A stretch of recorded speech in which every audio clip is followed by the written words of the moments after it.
आज से बिहार, झारखंड, यूपी के प्रचलित त्योहार जितिया की शुरुआत हो रही है। ये त्योहार माताएं अपनी संतान के लिए करती हैं और इसके पीछे की कथा काफी दिलचस्प है। आइए जानें जितिया कथा को विस्तार से। महिलाएं जितिया का व्रत निर्जला रखती हैं, अर्थात इस व्रत के दौरान अन्न और जल का सेवन नहीं किया जाता है। यह पर्व छठ व्रत की तरह 3 दिनों तक मनाया जाता है, लेकिन इसका सबसे महत्वपूर्ण दिन आश्विन कृष्ण पक्ष की अष्टमी तिथि होती है, जब जितिया का निर्जला व्रत किया जाता है। इसी दिन शाम को जीमूत वाहन की पूजा के समय उनकी कथा का श्रवण किया जाता है। आइए हम आपको जितिया की व्रत कथा के बारे में बताते हैं। गंधर्वों में एक राजकुमार थे, जिनका नाम जीमूत वाहन था। वे अत्यंत उदार और परोपकारी व्यक्ति थे।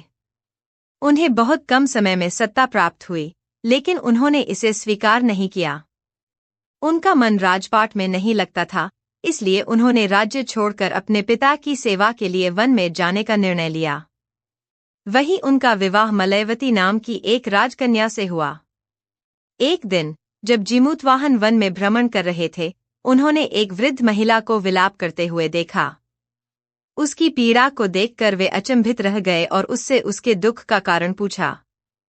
वृद्धा ने उत्तर दिया, मैं नागवंश की स्त्री हूं और मेरा एकमात्र पुत्र है।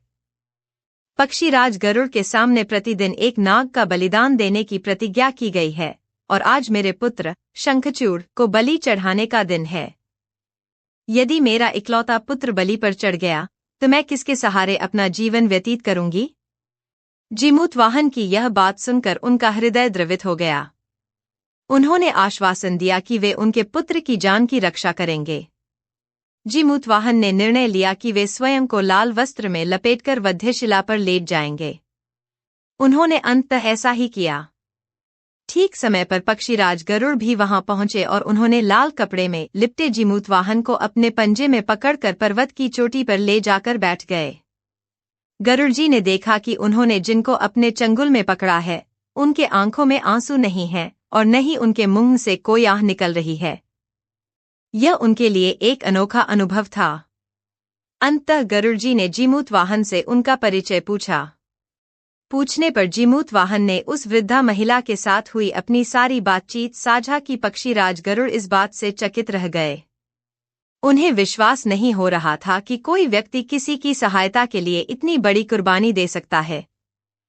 गरुड़ जी ने इस साहस को देखकर अत्यंत प्रसन्नता व्यक्त की और जीमूतवाहन को जीवनदान प्रदान किया। इसके साथ ही उन्होंने भविष्य में नागों की बलि न लेने का भी आश्वासन दिया। इस प्रकार एकमात्र संतान की रक्षा सुनिश्चित हुई। मान्यता है कि तभी से पुत्र की सुरक्षा के लिए जीमूतवाहन की पूजा की जाने लगी।